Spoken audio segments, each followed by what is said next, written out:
নমস্কার শ্রোতা বন্ধুরা, আমি স্বাগতা। এসো গল্প শোনাই চ্যানেলের আজকের গল্পের আসরে সবাইকে স্বাগত জানিয়ে শুরু করছি হিমাদ্রি কিশোর দাশগুপ্তের লেখা রহস্য গল্প বিষের ছোবল এর তৃতীয় পর্ব। ভোরবেলা মনসার ডাকে ঘুম ভাঙল কিটিদের। মেঘ কেটে গেছে, ভোরের নতুন আলো ঢুকছে ঘরে। দরজা খুলতেই মনসা চা নিয়ে ঘরে ঢুকলো। আজ মনসাকে বেশ ঝলমলে লাগছে। তার পরনে একটা রংচঙে ছাপা শাড়ি, নতুন ব্লাউজ। ভোরবেলায় মনে হয় স্নান সেরে নিয়েছে সে। হাতে কাঁচের লাল চুড়ি পরেছে, চুলের কাঁটা দিয়ে সুন্দর করে খোঁপা বেঁধেছে। কিটি তাকে দেখে হেসে বলল, সাত সকালে এত সুন্দর সেজেছ যে? মনসা হেসে বলল, ও মা, সাজবো না? আজ কি দিন মনে নেই? টিনা বলল, কি দিন? টিনার কথায় মনসা বলল, এটা তো শ্রাবণ মাসের শেষ দিন। এবার বলো আজ কোন দিন? কিটি কিছুটা আন্দাজ করে জবাব দিতে যাচ্ছিল, কিন্তু তার আগেই মনসা বলে উঠল, এ মা, তোমরা জানো না আজ তো মা মনসার পুজো। এ বাড়িতে মনসা পুজো হয়? জানতে চাইল কিটি। মনসা বলল, না, এ বাড়িতে হয় না, গ্রামে হয়। এ কথা বলে মনসা তার খোপা ঠিক করতে করতে একটু ইতস্ততভাবে বলল, তোমাদের কাছে কিলিপ আছে গো? কাঁটা দিয়ে এত বড় খোপা আটকানো যাচ্ছে না, খালি খুলে যাচ্ছে। কিটি হেসে বলল, না গো, ক্লিপ নেই, থাকলে দিতাম। আমাদের কাঁধ পর্যন্ত চুলে ক্লিপ লাগে না। মনসা বলল, আমি এখন যাই, দুপুরবেলা তোমাদের জন্য মার প্রসাদ আনবো। কিটি বলল, আর আমাদের সেই সাপের শঙ্খ লাগা কখন দেখাবে? মনসা কয়েক মুহূর্ত যেন থমকে গেল। তারপর নিজেকে সামলে নিয়ে হেসে উঠে ফিসফিস করে রহস্যময় ভঙ্গিতে বলল, আজ থাকবে তো তোমরা? আজ রাতেই দেখাবো। এই বলে সে আবার হেসে উঠে বলল, পাগল বুড়োটা কি বলে যেন? বলে, কাল কেউটে সাপালি, সাপে সাপে মিতালি, সামাল সামাল ভাই, কাছে যেও না। আমি তোমাদের সাপের রাজা শঙ্খচূড়ের শঙ্খ লাগা দেখাবো। শঙ্খচূড় সাপালি, সাপে সাপে মিতালি। বলতে বলতে ঘর ছেড়ে বেরিয়ে গেল মনসা। কিটিও বিড়বিড় করে একবার বলল, শঙ্খচূড় সাপালি, সাপে সাপে মিতালি। একেবারে তৈরি হয়ে 8টা নাগাদ নিচে নামলো কিটিরা। সিঁড়ি দিয়ে নিচে নামতে নামতে কিটিরা শুনতে পেল সঞ্জীবন কার উদ্দেশ্যে যেন বলছেন, কাল কোথায় গেছিলে তুমি? গাড়ির মাইলেজের কাঁটা বলছে 70 কিলোমিটার গাড়ি চালিয়েছ তুমি। তোমাকে না বলেছি গাড়ি নিয়ে বারাসাতের বাইরে যাবে না? যার উদ্দেশ্যে তিনি কথাগুলো বললেন সে জবাব দিল, হাইওয়ে ধরে কৃষ্ণনগরের দিকে চলে গেছিলাম আঙ্কেল। সঞ্জীবন বললেন, তার মানে চাপাডালি হয়ে ন্যাশনাল হাইওয়ে ধরেছিলে? রাস্তায় পুলিশ ধরলে কি হতো? তোমার তো আবার ড্রাইভিং লাইসেন্সও নেই। নিচে নেমে কিটিরা দেখতে পেল তাদের দুজনকে, সঞ্জীবন আর অরিত্র। তারা দুজনেই একটু যেন থতমত খেয়ে গেল কিটিদের দেখে। সঞ্জীবন কাষ্ঠ হেসে কিটিদের বললেন, এ ছেলেটাকে নিয়ে আর পারা যায় না, গাড়ি হাতে পেলেই যেখানে সেখানে চলে যায়। অরিত্র কিছু বলল না, কিটিদের দিকে একবার তাকিয়ে অন্যদিকে চলে গেল। সঞ্জীবন এরপর কিটিদের বলল, চলুন এবার আমি আপনাদের আমার ল্যাবরেটরিটা আর কিভাবে সাপের বিষ নেওয়া হয় তা দেখাবো। কিটি বলল, হ্যাঁ চলুন। সঞ্জীবনের পিছন পিছন কিটিরা গিয়ে হাজির হলো সাপের ঘরের 2টো ঘর আগে একটা ঘরে। ভেতরে ঢুকেই তারা দেখতে পেল নিরুপমকে। কিটিদের দেখে মৃদু হাসল সে। কিটিরাও হাসল। বেশ বড় ঘর, জানলা দিয়ে আলো আসছে ঘরে, তাছাড়া বাতিও জ্বলছে। ঘরের মধ্যে বেশ কয়েকটা বড় বড় টেবিল, তার উপর কাঠের স্ট্যান্ডে রাখা আছে নানা ধরনের কাঁচের টিউব, ফানেল ইত্যাদি। একটা বেশ বড় রেফ্রিজারেটরও একদিকের দেওয়ালের গা ঘেঁষে দাঁড়িয়ে আছে। সঞ্জীবন নিরুপমকে জিজ্ঞেস করলেন, এনেছ? নিরুপম হ্যাঁ স্যার বলে টেবিলের ওপর রাখা একটা কাঠের বাক্স দেখালো। কিটিরা বুঝতে পারল বাক্সটার মধ্যে সাপ আছে। ওরকম সাপের বাক্স সাপের ঘরে গতকালই দেখেছে কিটিরা। যে টেবিলে বাক্সটা রাখা আছে সে টেবিলের সামনে সঞ্জীবনবাবুর সামনে গিয়ে দাঁড়ালো কিটিরা। টেবিলের র্যাক থেকে অদ্ভুত একটা কাচের ফানেল তুলে নিলেন সঞ্জীবন। ফানেলের মুখটায় একটা স্বচ্ছ রাবারের পর্দা বাঁধা। ফানেলটা ভালো করে পরীক্ষা করে স্ট্যান্ডে রাখলেন তিনি। নিরুপম ঘরের কোণা থেকে একটা স্নেক স্টিক তুলে এনে সঞ্জীবনের হাতে দিল। তিনি কিটিদের দিকে তাকিয়ে একবার শুধু বললেন, ভয় পাবেন না, আপনাদের কেউটের বিষ ভাঙা দেখাবো। কাঠের বাক্সটা খুব সাবধানে খুলে স্নেক স্টিকটা সঞ্জীবন তার মধ্যে ঢোকালেন। একটা চাপা ফোঁস ফোঁস শব্দ যেন কানে এলো কিটিদের।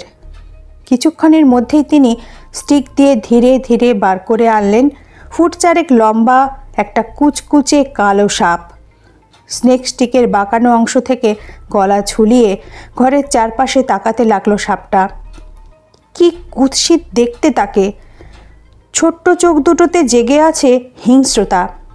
তার লাল চেরা জিভটা মাঝে মধ্যে বাতাসে ছুটছে সে। কিটিরও গা শিরশির করে উঠল প্রাণীটাকে দেখে। সঞ্জীবন সাপশুদ্ধ স্টিকটাকে ডান হাত থেকে বাঁ হাতে নিলেন। তার স্থির দৃষ্টি সাপটার দিকে নিবদ্ধ, আর তার ডান হাতটা ধীরে নেমে আসতে লাগলো সাপটার দিকে। আর এরপরই মুহূর্তের মধ্যে অসাধারণ ক্ষিপ্রতায় সঞ্জীবন চেপে ধরলেন সাপটার গলা। সাপটাকে স্নেক স্টিক থেকে টেনে নিলেন তিনি। সাপটার দেহ এবার সঞ্জীবনের বাহু জড়িয়ে পাক খেতে লাগলো। সেই কাচের ফানেলটা তুলে নিলেন সঞ্জীবন। সাপটার মুখ তার গলায় সঞ্জীবনের আঙুলের চাপের কারণে ফাঁকা হয়ে গেছে।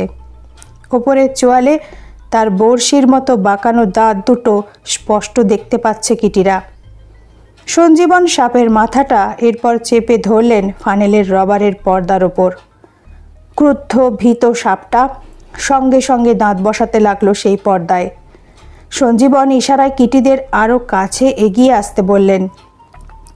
কিটিরা এগিয়ে যেতেই সঞ্জীবন চাপা স্বরে বললেন, ফানেলটা ভালো করে লক্ষ্য করুন। তারা সেটার দিকে তাকিয়ে বুঝতে পারল সাপটার প্রতিবারের কামড়ের সঙ্গে ফানেলের পর্দা ফুটো হয়ে ঈষৎ হলুদ রঙের তরল পদার্থ চুঁইয়ে নামছে ফানেলের ভিতর। কিউটের বিষ। বেশ কিছু সময় ধরে ফানেলে সাপের মাথা চেপে ধরে দাঁড়িয়ে রইলেন সঞ্জীবন। বিষ গিয়ে জমা হতে লাগলো ফানেলের নিচে। কিটিরা মন্ত্রমুগ্ধর মতো দেখতে লাগলো সাপের বিষ ভাঙার দৃশ্য। কাজ শেষ হলে সঞ্জীবন সাপটাকে সরিয়ে নিলেন। তারপর তাকে ঢুকিয়ে দিলেন বাক্সর ভিতর। নিরুপম বাক্সটার মুখ বন্ধ করে দিল। টিনা জিজ্ঞেস করল, এবার এই বিষটাকে নিয়ে কি করা হবে? সঞ্জীবন জবাব দিলেন, আপাতত এটা ফ্রিজে থাকবে, তারপর শুকিয়ে বিক্রির ব্যবস্থা করা হবে। বিক্রি মানে বিদেশে যাবে। আমাদের দেশে অ্যান্টিভেনাম তো আগের মতো তৈরি করা হচ্ছে না। দক্ষিণ ভারতের কয়েক জায়গাতে শুধু তৈরি করা হয়। তাদের অবশ্য নিজেদেরই স্নেক ফার্ম আছে। আমাদেরগুলো বিদেশে যায়, তারপর অ্যান্টিভেনাম হয়ে ফিরে আসে। দাম বহু গুণ বেড়ে যায়। কিটি বলল, এদেশে অ্যান্টিভেনাম তৈরি হচ্ছে না কেন? সঞ্জীবন একটু আক্ষেপের স্বরে বললেন, সাপের বিষের অ্যান্টিবডি নিয়ে গবেষণা তো এখন প্রায় বন্ধের মুখে। একমাত্র ঘোড়ার রক্তই পারে এই অ্যান্টিবডি তৈরি করতে। রেসের মাঠের বুড়ো ঘোড়া বা পুলিশের বুড়ো ঘোড়া এ কাজে ব্যবহার করা হতো। ঘোড়ার রক্তে সাপের বিষ ঢোকাতে হয় অ্যান্টিবডি তৈরির জন্য। কিন্তু দেশের সরকার পশু ক্লেশ দূর করতে ঘোড়া নিয়ে এ গবেষণা নিষিদ্ধ করে দিল। কিন্তু মজার ব্যাপার হলো, মানুষগুলোকে বাঁচাবার জন্য তবে সিরাম কোথায় পাওয়া যাবে তার উত্তর তারা দিল না। কেউটের বিষটাকে ফানেল থেকে এরপর টেস্ট টিউবের মধ্যে ঢালতে ঢালতে সঞ্জীবন বললেন, বিষ ভাঙার পর সাপ দুর্বল হয়ে গেলেও বেশ রেগে থাকে। এখনও ওর যা বিষ আছে তাতে 5টা মানুষকে মেরে ফেলতে পারে। ফানেল থেকে টিউবে বিষ ঢালা হয়ে গেলে ফ্রিজ খুললেন সঞ্জীবন। ফ্রিজের ভিতরটা বিশেষভাবে তৈরি, সাপের বিষ ভর্তি। গায়ে লেবেল আটা টেস্ট টিউব রাখা আছে ফ্রিজের ভিতর, সেখানেই তিনি রাখলেন টিউবটা। এর কিছুক্ষণের মধ্যেই ল্যাবরেটরি ছেড়ে বাইরে বেরিয়ে এলো সবাই। সঞ্জীবন বললেন, আমাকে এবার একটু বাইরে যেতে হবে, আপনারা? কিটি বলল, আপনি যান, আমরা আজ বাড়ির আশপাশ একটু ঘুরে দেখি। বাড়ির বাইরে বেরিয়ে এলো কিটিরা। সুন্দর দিন, বৃষ্টি স্নাত গাছের পাতাগুলো সূর্যের আলোতে আরও সবুজ লাগছে। পাখির ডাকও শোনা যাচ্ছে। বাড়িটাকে বেড় দিয়ে কিটিরা বাড়ির পিছনের ফাঁকা জমিটাই এসে দাঁড়ালো।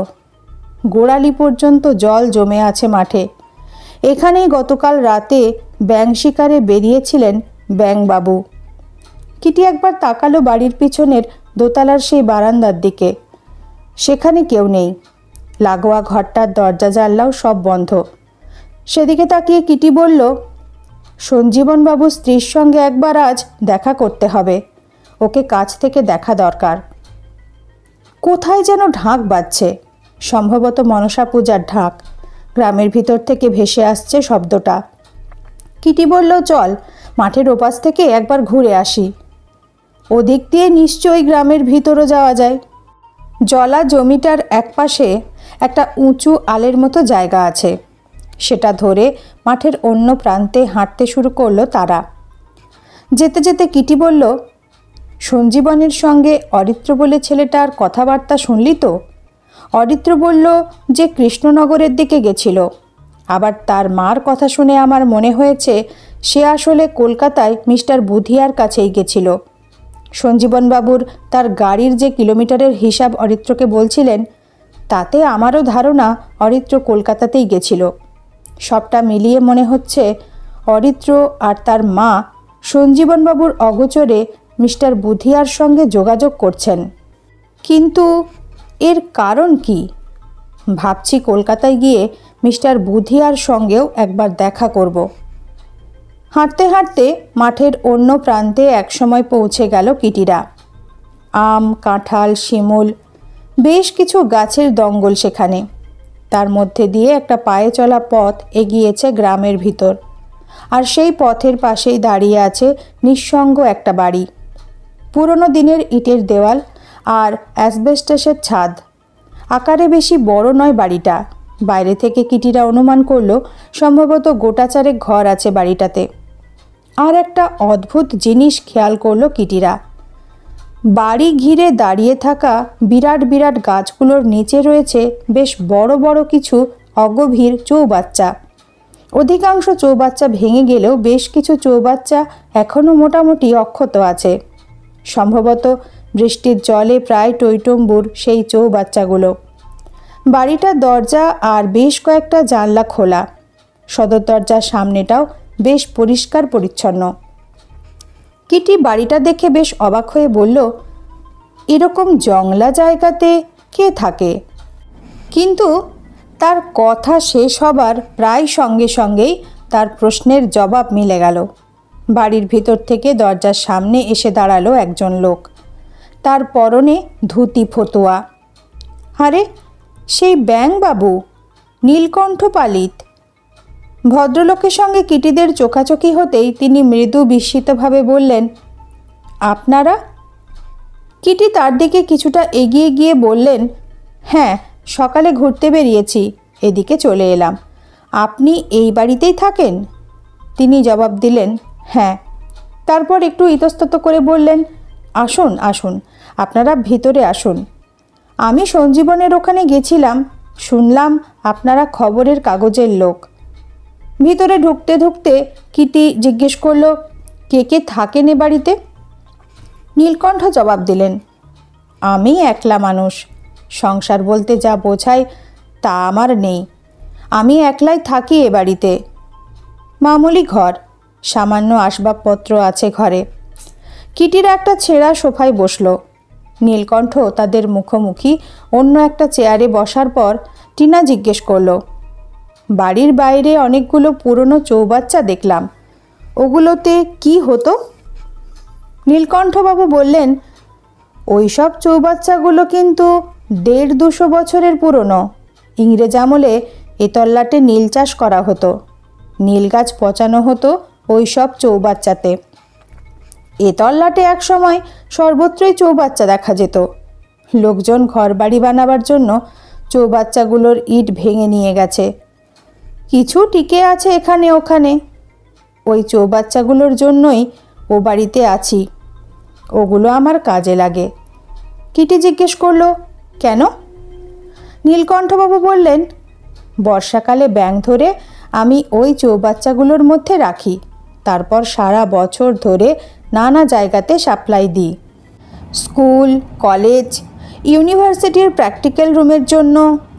সঞ্জীবনের ওখানে তো আছেই, তাছাড়া বুধিয়া স্নেক ফার্ম বলে একটা ফার্মেও দিই।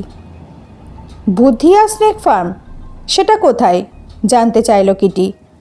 নীলকণ্ঠ বললেন, ওই স্নেক ফার্মটা দক্ষিণ 24 পরগনার বাসন্তীতে, তবে মিস্টার বুধিয়ার অফিস শিয়ালদার কাছেই, উনি ওখানেই বসেন।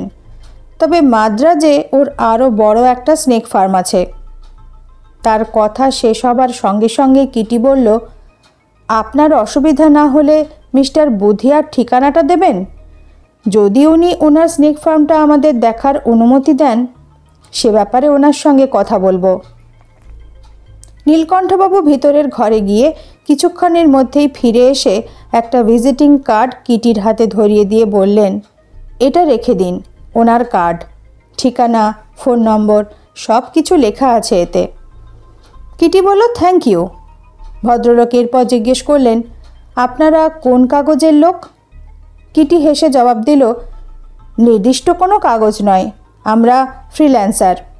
আমি সাধারণত বড় কাগজগুলোর জন্যই লিখি।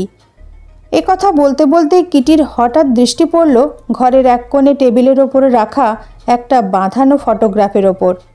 ছবিতে দেখা যাচ্ছে একটা বিশাল অজগর জাতীয় সাপের সামনে দাঁড়িয়ে আছেন নীলকণ্ঠবাবু। কিটি চেয়ার ছেড়ে উঠে সেই টেবিলের সামনে গিয়ে ছবিটা ভালো করে দেখতে দেখতে একটু বিস্মিতভাবে জিজ্ঞেস করল, এটা কি সাপ? অজগর? নীলকণ্ঠ বললেন, ওটা একটা অ্যানাকোন্ডা, 30 ফুট লম্বা সাপটা। অ্যানাকোন্ডা? বিস্মিতভাবে জিজ্ঞেস করল কিটি।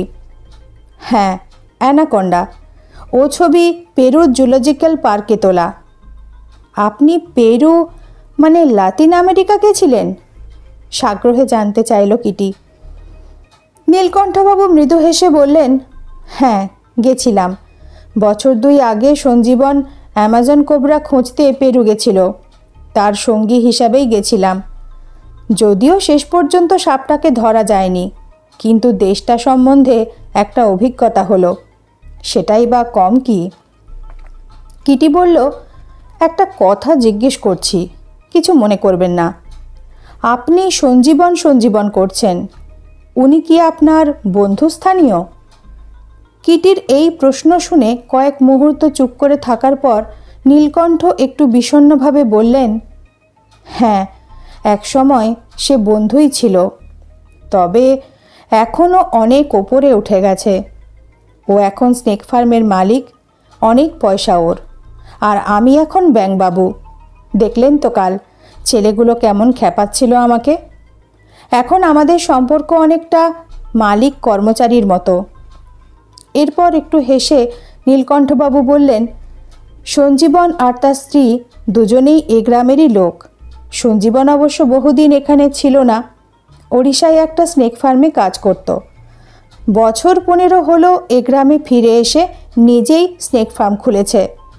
সামান্য কিছু কথাবার্তার পর কিটি বলল, আমরা এবার যাব, তবে তার আগে আপনার ব্যাঙের সংগ্রহ একবার দেখব।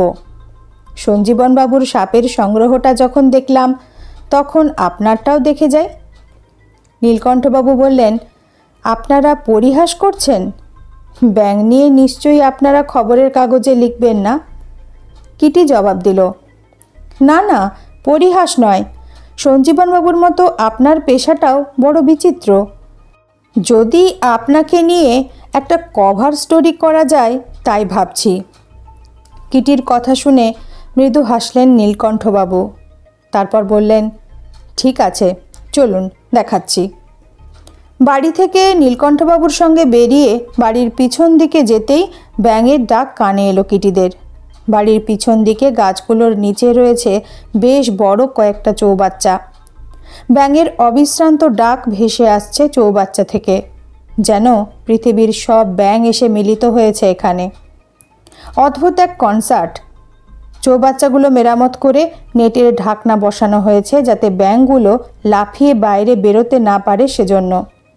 একটা বড় চৌবাচ্চার সামনে কিটিদের নিয়ে দাঁড় করালেন নীলকণ্ঠ। তিনি বললেন, কি আর দেখবেন, ব্যাঙের তো আর বিষ নেই, থাকলে ব্যাঙের কদর থাকতো। ব্যাঙ অনেকটা আমারই মতো। বিষণ্ণভাবে হাসলেন নীলকণ্ঠবাবু। চৌবাচ্চার মধ্যে রয়েছে নানা আকারের নানা ধরনের ব্যাঙ। কেউ জলের মধ্যে ছপছপ শব্দে লাফাচ্ছে, কেউ ডাকছে, কেউ বা ড্যাবড্যাবে চোখে তাকিয়ে আছে। নীলকণ্ঠবাবু বললেন, এক এক ধরনের সাপ কিন্তু এক এক ধরনের ব্যাঙ খেতে পছন্দ করে। ওই যে সবুজ রোগা পাতলা ব্যাঙগুলো দেখছেন, ওগুলো গেছো ব্যাঙ। বোরা প্রজাতির সাপরা ওদের খেতে ভালোবাসে। কালো কুনো ব্যাঙগুলো ধান খেতে থাকে। শঙ্খচূড় বা কেউটের প্রিয় খাদ্য ওরা। আবার ওই পেট মোটা কোলা ব্যাঙগুলো দাঁড়াসের খুব পছন্দ। চৌবাচ্চার মধ্যে ব্যাঙগুলো দেখতে দেখতে হঠাৎ কিটি বলল, আরে ওইটা কি ব্যাঙ? খুব অদ্ভুত দেখতে তো। কোনটা? জানতে চাইলেন নীলকণ্ঠ। কিটি বলল, ওই যে চৌবাচ্চার ওই কোণে যেটা ভাসছে, হলুদ রঙের ব্যাঙ, পিঠে কালো ডোরা। নীলকণ্ঠবাবু বললেন, হো, ওইটা? ওটাকে আমি গ্রামেরই একটা পুকুর থেকে ধরেছি। আমার ধারণা ওটা কোনো ধরনের কুনো ব্যাঙই হবে। প্রকৃতির খেয়ালে পিঠের চামড়াটা হলুদ হয়েছে, অনেকটা ঠিক মানুষের সেতি রোগের মতো হবে হয়তো। পর বেশ কয়েকটা চৌবাচ্চা ব্যাঙে ভর্তি। সেগুলো ঘুরে ঘুরে দেখার পর কিটি বলল, ঠিক আছে, এবার আমরা চলি, আবার হয়তো দেখা হবে। নীলকণ্ঠবাবু বললেন, আমি বিকালের দিকে একবার ও বাড়িতে যাব, আপনারা থাকলে দেখা হতে পারে। আছি বলে মৃদু হেসে কিটি ফেরার পথ ধরতে যাচ্ছিল, ঠিক সেই সময় গাছপালার ফাঁক দিয়ে চোখে পড়ল কিটিরা যে পথ ধরে সঞ্জীবনবাবুর বাড়ি ধরে এইদিকে এসেছে, সে পথ ধরে এদিকে আসছেন সেই খ্যাপাটে বৃদ্ধ কাশীনাথ চক্রবর্তী। কিটি তাকে দেখতে পেয়ে তার সম্বন্ধে নীলকণ্ঠবাবুর মতামত জানার জন্য জিজ্ঞেস করল, ওই যে ভদ্রলোক আসছেন, উনি কে বলুন তো? কাল বিকালে দেখলাম ও বাড়ির বাগানে ঘুরছিলেন, কথাবার্তা কেমন যেন অসংলগ্ন মনে হলো। নীলকণ্ঠবাবু মৃদু দীর্ঘশ্বাস ছেড়ে বললেন, হ্যাঁ, ওর মাথাটা একটু খারাপ। এ গ্রামেই থাকেন, ওর কেউ নেই। মাঝে মধ্যে আমি ওকে খাবার দিই। অথচ জানেন, একসময় এ গ্রামের অন্যতম ধনী ব্যক্তি ছিল ও। ঘটনাচক্রে কাশীনাথ কাকাও স্নেক ফার্মের সঙ্গে যুক্ত ছিল, ওড়িশার একটা বড় ফার্ম। সেখানে সঞ্জীবনও কাজ করত এক সময়। সে ফার্মে শুধু বিষ তোলা নয়, অ্যান্টিভেনামও তৈরি হতো সে সময়। জানেন নিশ্চয়ই, ঘোড়ার দেহে বিষ ঢুকিয়ে অ্যান্টিবডি তৈরি করা হয়। কিন্তু সেসব ঘোড়া তারপর বেশি দিন বাঁচে না। কাশীনাথ কাকা কলকাতার রেসের মাঠ থেকে অকেজো ঘোড়া সংগ্রহ করে ওই ফার্মে পাঠাতো। রেসের মাঠে যেতে যেতেই কিভাবে যেন ঘোড় দৌড়ের নেশা পেয়ে বসলো ওকে। রেসের নেশাতেই সর্বশান্ত হলেন। সব কিছু ওর চলে গেল, বিস্তর দেনাও হলো। সঞ্জীবন অবশ্য ওর দেনাটা মেটায়, কিন্তু মাথাটা খারাপ হয়ে যায় ওর। এখন সাপের মাথার মণি খুঁজে বেড়ায়। কিটি প্রশ্ন করল, সঞ্জীবনবাবু ওর দেনা মেটালেন কেন? নীলকণ্ঠবাবু একটু চুপ করে থেকে বললেন, ব্যাপারটা আমি শুনেছি, কারণ জানি না। এবার আপনারা যান, আমিও চলি। বাড়ির দিকে ফিরলেন নীলকণ্ঠ। কিটিরাও নিজেদের পথে পা বাড়ালো। কিছুটা এগোবার পরই তারা মুখোমুখি হয়ে গেল কাশীনাথ চক্রবর্তীর। তিনি কিটিদের দেখতে পেয়েই থমকে দাঁড়িয়ে পড়ে বললেন, কোথায়? ব্যাঙের বাসায় যাওয়া হয়েছিল বুঝি? কিটি বলল, হ্যাঁ, ব্যাঙ দেখতে গিয়েছিলাম। বৃদ্ধ সঙ্গে সঙ্গে ঘাড় দুলিয়ে ছড়া কেটে উঠলেন, সাপের বাড়ি ব্যাঙের বাসা, কোলা ব্যাঙের ছা, খাই দাই গান গাই তাই রে নাই রে না। বেশ কয়েকবার ছড়াটা বলার পর থামলেন বৃদ্ধ। তারপর কিটি তাকে জিজ্ঞেস করল, আপনি কোথায় যাচ্ছেন? ওই ব্যাঙের বাসাতে? কিটির প্রশ্ন শুনে বৃদ্ধ এবার খিঁচিয়ে উঠে বললেন, হ্যাঁ যাচ্ছি, তোমাদের তাতে কি? বুঝবে মজা যখন ব্যাঙ দিয়ে সাপ খাওয়াবো। টিনা হেসে উঠে বলল, ব্যাঙ দিয়ে সাপ না সাপ দিয়ে ব্যাঙ খাওয়াবেন দাদু? তার কথা শুনে বৃদ্ধ রেগে গিয়ে তার লাঠিটা এমনভাবে উঁচিয়ে ধরলেন যে কিটিরা তফাতে সরে গেল। বৃদ্ধ এরপর আর কোনো কথা না বলে টলমলো পায়ে হাঁটতে শুরু করলেন নীলকণ্ঠ পালিতের বাড়ির দিকে। কিটি মন্তব্য করল, লোকটা সত্যিই অদ্ভুত। বাড়িতে ফিরে এলো কিটিরা। দোতলায় ওঠার মুখেই দাঁড়িয়েছিলেন সঞ্জীবনবাবু। তিনি বললেন, কোথায় কোথায় বেড়ালেন? টিনা জবাব দিল, মাঠের ওপাশে একটু হেঁটে এলাম। কিটি বলল, একটা কথা আছে আপনার সঙ্গে। আপনার স্ত্রীর সঙ্গে দেখা করতে চাই। ওনার সঙ্গে এখনও দেখা হয়নি আমার। তার কথা শুনে সঞ্জীবন কয়েক মুহূর্ত চুপ করে থেকে বললেন, হ্যাঁ, ওর সঙ্গে কথা বলিয়ে দিচ্ছি, কিন্তু কথা বলে খুব একটা লাভ হবে বলে মনে হয় না। আসলে ওর মাথাটা গণ্ডগোল হয়ে গেছে, অসংলগ্ন কথাবার্তা বলে অনেক সময়। কিটি জানতে চাইল, কিভাবে? একটু চুপ করে থেকে সঞ্জীবন বললেন, আসলে এক সময় ও খুব সুন্দরী ছিল, রূপচর্চায় প্রবলভাবে আগ্রহী ছিল, নানান কসমেটিক্স ইউজ করত, আর তার থেকেই বিপত্তিটা ঘটল। বছর 10 আগে একটা বিদেশি কোম্পানির ময়েশ্চারিং ক্রিম ইউজ করার কদিনের মধ্যে ওর মুখ, সারা শরীরে ঘা ফুটে উঠল। কেমিক্যাল কম্পোজিশনের কোনো গণ্ডগোল ছিল ক্রিমে। অনেক চেষ্টা করেও আর সারল না ব্যাপারটা। আর তারপর থেকেই ধীরে ধীরে মানসিক ডিসব্যালেন্স হতে লাগলো ও। আর এখন প্রায়... কথা শেষ করলেন না সঞ্জীবন। তার গলাটা মনে হয় ধরে এলো। মেঝের দিকে তাকিয়ে চুপচাপ দাঁড়িয়ে রইলেন তিনি। কিটি বলল, ও আই এম সরি, আপনারা মামলা করেননি ওই কোম্পানির বিরুদ্ধে? সঞ্জীবন বললেন, না, সেটা সম্ভব ছিল না। কারণ প্রথমত কোম্পানিটা বিদেশি, আর দ্বিতীয় ব্যাপার হলো বিনা রসিদে ক্রিমটা কেনা হয়েছিল। কিটি বলল, বুঝলাম, কিন্তু ওনাকেও আমি একটু দেখতে চাই। সঞ্জীবন বললেন, ঠিক আছে, আমি ওকে একটু তৈরি করে নিই। অনেক সময় ওর জামা কাপড়ের ঠিক থাকে না। আমি মিনিট 10 পরে আপনাদের ডাকছি। ঘরে ফিরে এলো কিটিরা। তবে মিনিট 10 নয়, আধ ঘন্টা পর ডাকতে এলেন সঞ্জীবন। বেশ কটা ঘর পেরিয়ে তিনি একটা ঘরে ঢুকলেন কিটিদের নিয়ে।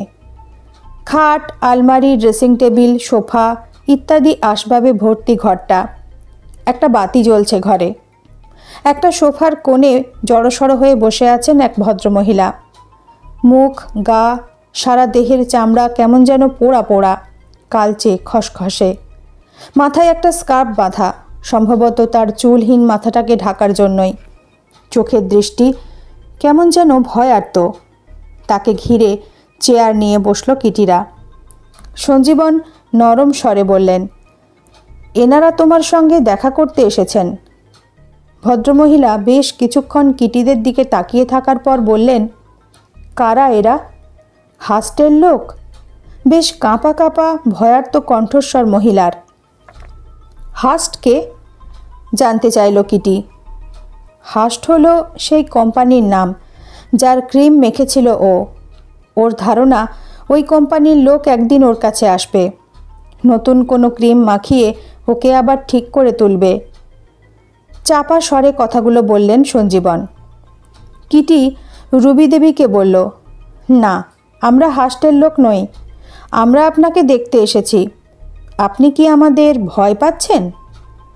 কিটিদের এবার চমকে দিয়ে উচ্চস্বরে খিলখিলিয়ে হেসে রুবিদেবী বলে উঠলেন, ভয়? সাপের বাসায় গোখরো সাপের সঙ্গে যে ঘর করে সে তোমাদের ভয় করবে? তারপরই আবার গলাটা খাদে নামিয়ে বিড়বিড় করে বেশ কয়েকবার বললেন, বিল হাস্ট, বিল হাস্ট। কিটি এরপর তার দিকে তাকিয়ে হেসে বলল, বুঝেছি, আপনি আমাদের দেখে ভয় পাননি।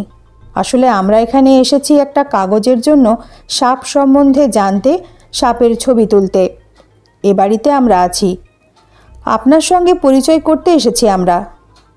ভদ্রমহিলা ঘোলাটে চোখে কিছুক্ষণ তাকিয়ে থেকে বললেন, সাপের ছবি তুলতে এসেছ? ওর ছবি তুলেছ? এই বলে তিনি আঙুল তুলে দেখালেন কিটিদের পাশে বসা সঞ্জীবনবাবুকে। কিটি হেসে জবাব দিল, ওনার ছবিও আমরা তুলব, আর আপনার ছবিও। কিটির কথা শোনা মাত্রই ভদ্রমহিলা দুহাতে মুখ ঢেকে ফেলে বললেন, না না, আমার ছবি তুলবে না, আমার ছবি আছে, ওই যে দেয়ালের গায়ে। তার কথা শুনে কিটি আর টিনা ঘরের চারপাশে ভালো করে তাকাতেই দেওয়ালের গায়ে দেখতে পেল ছবিটা। বেশ বড় বাঁধানো এক নারীর হাফবাস্ট ছবি। কিটি চেয়ার ছেড়ে উঠে গিয়ে দাঁড়ালো ছবিটার সামনে।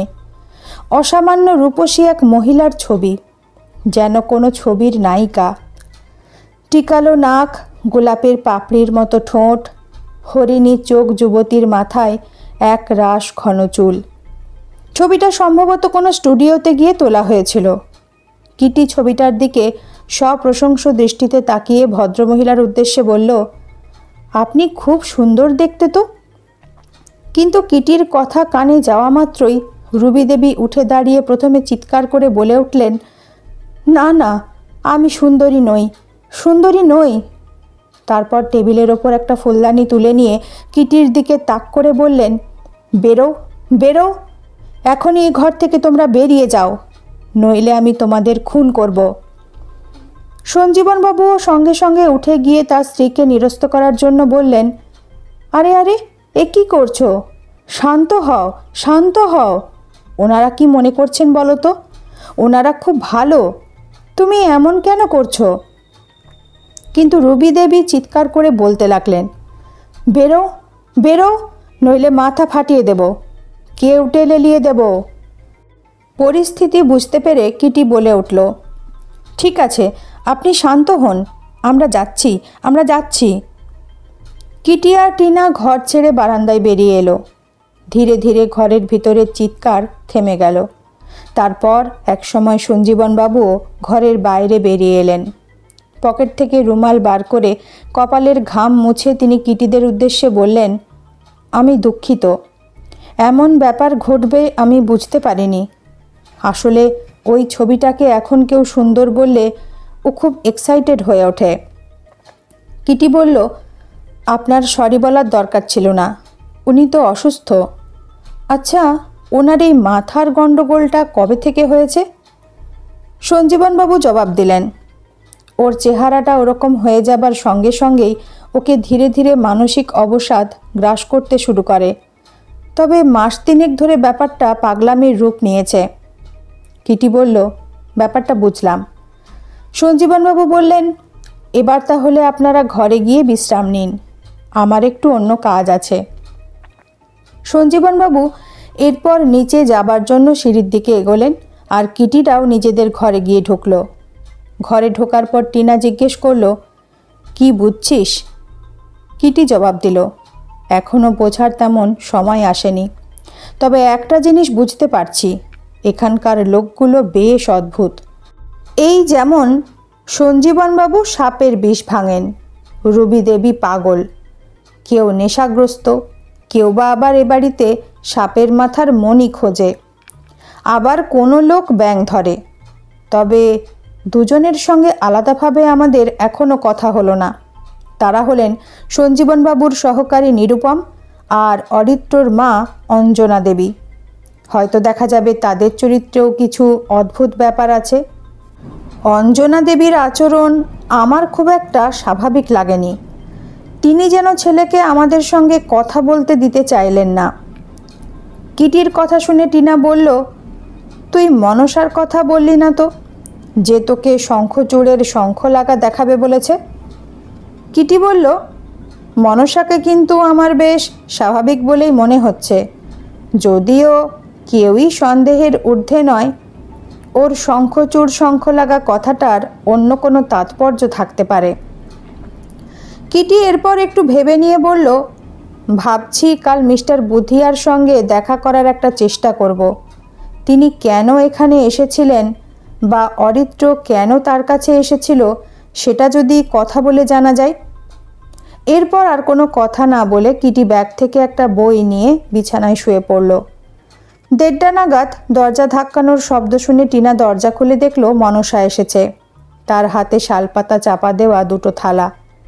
ঘরে ঢুকে টেবিলের ওপর থালা দুটো রেখে মনসা বলল, তোমাদের জন্য পুজোর খিচুড়ি এনেছি, খাবে তো? নইলে অন্য কিছু করে আনি, বেশি সময় লাগবে না। শালপাতাটা তুলল মনসা। সঙ্গে সঙ্গে খিচুড়ির ভুরভুরে গন্ধ ছড়িয়ে পড়ল সারা ঘরে। শুধু খিচুড়ি নয়, তার সঙ্গে ফল প্রসাদও আছে। কিটি উঠে বসে বলল, তুমি এনেছো আমাদের জন্য, আমরা খাবো না?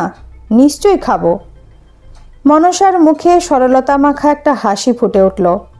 সে বলল, তোমরা শহরে থাকো, তাই ভাবছিলাম এসব খাবে কি না। তোমরা খুব ভালো দিদিমণি। কিটি হেসে বলল, তোমাকে কিন্তু আজ খুব সুন্দর দেখতে লাগছে। তোমার বর নিশ্চয়ই আজ খুব আদর করবে। তার কথা শুনে মনসা প্রথমে একটু যেন লজ্জা পেল। তারপর বলল, ওর কথা আর বলো না, ওর এসবে হুঁশ নেই। সারাদিন গাঁজা খেয়ে ঘরে পড়ে থাকে, আজও তেমনই পড়ে আছে। মনসা বলল, মাঝে একবার এ বাড়িতে আমি এসেছিলাম তোমাদের খোঁজে। ভাবলাম তোমাদের ঠাকুর দেখাতে নিয়ে যাব, দরজা বন্ধ ছিল। কোথায় গেছিলে তোমরা? কিটি জবাব দিল, প্রথমে মাঠের ওপাশে ওই বনের মতো জায়গাটার ওখানে গেছিলাম। ফিরে এসে ঘরে একবার ঢুকেছিলাম ঠিকই, তারপর তোমার বড় মার ঘরে গেছিলাম তাকে দেখতে।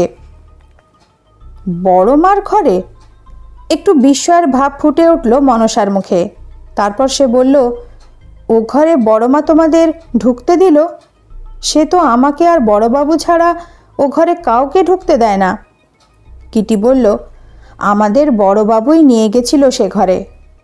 মনসা এবার বেশ আয়েসের স্বরে বলল, কত সুন্দর দেখতে ছিল বড় মা।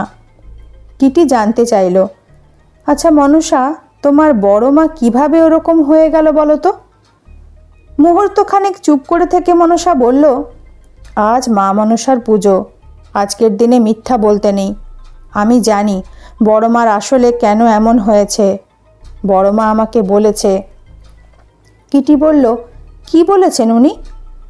মনসা হয়তো উত্তর দিতে যাচ্ছিল, হঠাৎ টিনা দরজার দিকে তাকিয়ে বলে উঠল, কে কে ওখানে? কিটি সঙ্গে সঙ্গে তাকালো সেদিকে। মনসা ঘরে ঢোকার পর দরজাটা আর বন্ধ করা হয়নি, পাল্লা খোলা, তবে পাতলা একটা পর্দা ঝুলছে।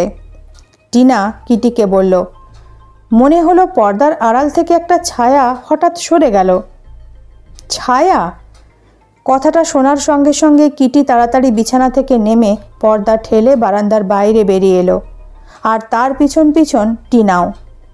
কিন্তু শূন্য বারান্দা, কেউ কোথাও নেই। বারান্দার গায়ের সারসার ঘরগুলোর দরজা বন্ধ। কিটি টিনাকে জিজ্ঞেস করলো, তুই ঠিক দেখেছিস? টিনা বলল, হ্যাঁ, তাই তো মনে হলো, কে যেন দাঁড়িয়ে আছে। মনসাও বেরিয়ে এসেছে। কিটির কেন জানি মনে হলো একটা আতঙ্কের ছাপ যেন ফুটে উঠেছে তার মুখে। সে চাপা স্বরে বলল, রাতে এসে আমি তোমাদের সব বলবো। শঙ্খচূড়ের শঙ্খ লাগা, বড় মার কেন এমন হলো, সব কথা। মনসা এরপর আর দাঁড়ালো না, সিঁড়ির দিকে গিয়ে নিচে অদৃশ্য হয়ে গেল। ঘরে ঢুকে দরজা বন্ধ করে দিল তারা। কিটি বলল, আমার মনে হয় মনসার সঙ্গে কথা বললে বেশ কিছু ব্যাপারে রহস্য ভেদ হবে। রাতের জন্য অপেক্ষা করতে হবে আমাদের। গরম গরম খিচুড়ি, খেতেও বেশ ভালো। এর সঙ্গে একটু ঘি যদি পাওয়া যেত তবে ফাটাফাটি ব্যাপার হতো। খাওয়া সেরে বিছানায় শুয়ে পড়ল কিটিরা। 2টো নাগাদ বিছানায় শুয়েছিল তারা। টিনা ঘুমিয়ে পড়েছিল। বই পড়ছিল কিটি। তারপর এক সময় তারও তন্দ্রা মতো এসেছিল। বইটা বালিশের পাশে রেখে সবেমাত্র চোখ বুজেছিল সে। হঠাৎ দরজা ধাক্কানোর শব্দে বিছানায় উঠে বসল তারা। দরজা ধাক্কাতে ধাক্কাতে কে যেন বলছে, দরজা খুলুন, দরজা খুলুন, একটা ভীষণ কাণ্ড ঘটেছে। কিটি তাড়াতাড়ি গিয়ে দরজা খুলেই দেখতে পেল সঞ্জীবনবাবুর অ্যাসিস্ট্যান্ট নিরুপমকে। চোখে মুখে তার স্পষ্ট উত্তেজনার ছাপ। কিটিকে দেখেই সে বলে উঠল, তাড়াতাড়ি নিচে আসুন, ভয়ঙ্কর একটা কাণ্ড ঘটেছে, মনসাকে সাপে কামড়েছে, স্যার ডাকছেন আপনাদের। তার কথা শোনা মাত্র কিটিরা কোনো রকমে পায়ে স্লিপার গলিয়ে ছুটতে ছুটতে নিচে নেমে এলো নিরুপমের সঙ্গে। নিরুপম তাদের নিয়ে এগোতে এগোতে বলল, চলুন, সাপের ঘরের কাছেই ঘটেছে ঘটনাটা। কিটি বলল, বেঁচে আছে? কখন ঘটেছে ঘটনাটা? নিরুপম বলল, কখন কেটেছে জানি না, আমাকে স্যার বাইরে একটা কাজে পাঠিয়েছিলেন। বাড়িতে ঢুকতে না ঢুকতেই তিনি বললেন মনসাকে সাপে কেটেছে, তাড়াতাড়ি ম্যাডামদের ডেকে আনো। আমিও ঠিক জানি না ব্যাপারটা। কথা বলতে বলতেই জায়গাটাতে পৌঁছে গেল কিটিরা। ইতিমধ্যেই একমাত্র সঞ্জীবনবাবুর স্ত্রী ছাড়া বাড়ির সবাই জমা হয়েছে সেখানে। এমনকি মাটিতে পড়ে থাকা মনসাকে ঘিরে সে ভিড়ের মধ্যে ব্যাঙবাবু আর কাশীনাথ চক্রবর্তীও আছেন। মাটিতে পড়ে আছে মনসা, চোখ উল্টানো, মুখ দিয়ে গ্যাঁচলা বেরোচ্ছে। মাটিতে পড়ে যাবার ফলে তার কপালের এক পাশটাতে অনেকখানি কেটে গেছে। সেখান থেকে রক্ত গড়িয়ে পড়ছে মাটিতে, চুল খুলে ছড়িয়ে পড়েছে। বীভৎস দৃশ্য। সঞ্জীবনবাবু মনসার ডান হাতের কনুয়ের কাছে দড়ি দিয়ে বাঁধছেন। দড়ি বাঁধতে বাঁধতে বললেন, এই দেখুন, ডান কবজির ওপর 2টো ফুটো দাগ, দেখে গোখরো বলে মনে হচ্ছে। আমি তো ওপরেই ছিলাম, একটু আগে এই কাশীনাথবাবুর চিৎকার শুনে নিচে নেমে দেখি এই অবস্থা। কিটি বলল, ও কি সাপের ঘরে ঢুকেছিল নাকি? ওকে সাপটা কামড়ালো কিভাবে? সঞ্জীবনবাবু উঠে দাঁড়িয়ে বললেন, সাপের ঘর তো বন্ধ ছিল, বাইরের সাপও হতে পারে। বাড়ির ভাঙা দিকটাতে একটা গোখরো আছে, এমন হতে পারে বাইরে থেকে কামড় খেয়ে ও এখানে এসে পড়েছে। তার কথা শোনা মাত্রই কাশীনাথবাবু বলে উঠলেন, না না, বাইরে কামড়ায়নি, ওকে এখানেই সাপ কামড়িয়েছে, একটা মরা সাপ। সঞ্জীবনবাবু সঙ্গে সঙ্গে তাকে ধমকে উঠে বললেন, মরা সাপ কামড়েছে? এখন আজে বাজে বকবেন না, মেয়েটার অবস্থা ভালো নয়, একদম চুপ করে দাঁড়িয়ে থাকুন। একথা বলার পর তিনি নিরুপমের উদ্দেশ্যে বললেন, তুমি তাড়াতাড়ি গিয়ে ওর বরকে ডেকে আনো, আমি অ্যান্টিভেনাম নিয়ে আসছি। এই বলে তিনি বাড়ির দোতলায় সম্ভবত তার নিজের ঘরের দিকে ছুটলেন। আর নিরুপম ছুটল মনসার বরকে ডাকতে। কিটিরা ছাড়া বাকি 4 জন দাঁড়িয়ে রইল। ব্যাঙবাবু মনসার দিকে তাকিয়ে মন্তব্য করলেন, অ্যান্টিভেনাম দিয়ে কিছু হবে বলে মনে হচ্ছে না। এক কলকাতার হাসপাতালে নিয়ে গেলে বাঁচার হয়তো একটা ক্ষীণ সম্ভাবনা আছে। তার কথা শেষ হবার সঙ্গে সঙ্গেই অরিত্র হঠাৎ পাশে দাঁড়ানো তার মার উদ্দেশ্যে বলল, ওকেও তাহলে মরা সাপ কাটল? সে চাপা স্বরে কথাটা বললেও সেটা কানে গেল কিটির। সে তাকালো অরিত্রর দিকে। অরিত্র যে নেশা করেছে তা তার চেহারা দেখেই বোঝা যাচ্ছে।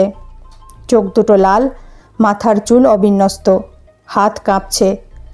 কিটি তার দিকে তাকাতেই অঞ্জনা ছেলের উদ্দেশ্যে বললেন, চলো, অনেক লোক আছে, এখানে আর আমাদের থাকার দরকার নেই, ঘরে চলো।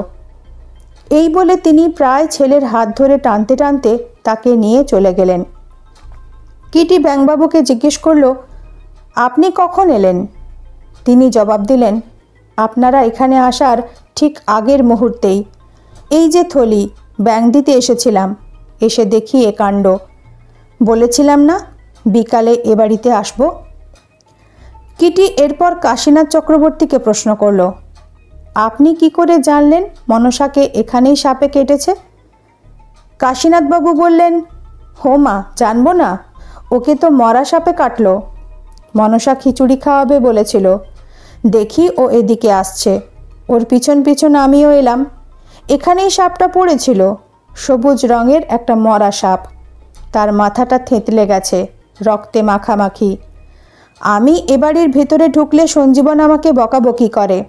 মনসা তাই আমাকে বলল, তুমি বাইরে গিয়ে দাঁড়াও দাদু, আমি এই মরা সাপটাকে ফেলে তোমার জন্য খিচুড়ি নিয়ে আসছি।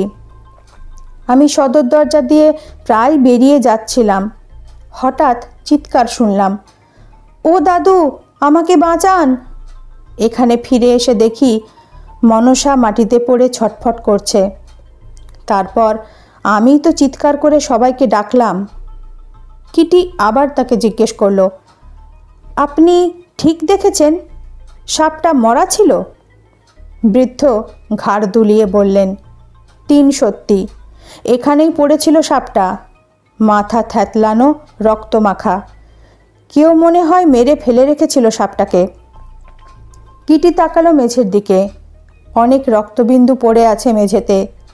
সাপের রক্ত যদি এখানে থেকেও থাকে, তা আর এখন মনসার রক্তের থেকে আলাদা করা সম্ভব নয়। প্রায় ছুটতে ছুটতেই আবার ফিরে এলেন সঞ্জীবন। এবার তার সঙ্গে নেপালি গেটকিপারও।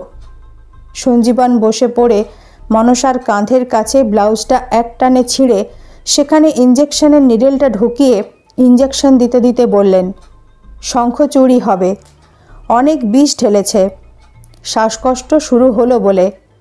এখনই ওকে কলকাতায় নিয়ে যেতে হবে, যদি বাঁচানো যায়। কিটি জিজ্ঞেস করলো, কোন হাসপাতাল?